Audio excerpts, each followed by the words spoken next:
নিজের চোখে দেখা। কিছুদিন আগে একটা জানাজা পড়িয়েছে, খোদার কসম করে বলছে 6:30 ইন্তেকাল করেছে। হসপিটালের বিল দেনেওয়ালা নাই, 4 সন্তান।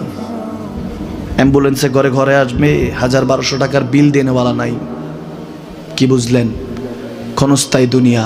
মুমিনের কম থাকলেও আমি বলি, কেউ যদি এসে বলে হুজুর একটু দোয়া করেন, খুব পেরেশানিতে আছি, আমি তার হাত চুমু খেয়ে বলি তোমাকে মোবারকবাদ, আল্লাহ তোমাকে ভালোবাসে।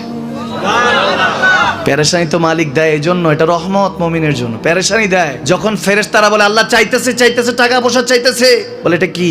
বলে ফাসেক, দে বিদায় কর, বিদায় কর। তার চাওয়া আছে, বিরক্ত লাগে, বিদায় কর, কি লাগে দে। আল্লাহ 10 কোটি দিয়েছে, 100 কোটি দিয়ে বিদায় কর।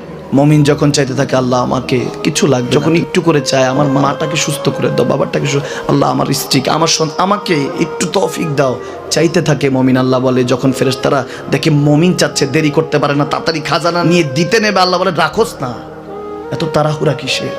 তার চাওয়ার মধ্যে তো প্রেম আছে, একটু চাইতে দেস না। থাকুক না মুমিন আর একটু পেরেশান, থাকুক না, থাকতে দেস না, একটু থাক, একটু থাক। পেরেশানিতে রেখে আল্লাহ মজা নেয়, মহব্বত নেয়, মুমিনের অন্তর থেকে খুশবু নেয়। আল্লাহর বড় মায়া, মুমিন যখন চায় আল্লাহ তখন মায়ার নজর নিয়ে তাকায়, হায় হায় আমার বান্দা, সুবহানাল্লাহ।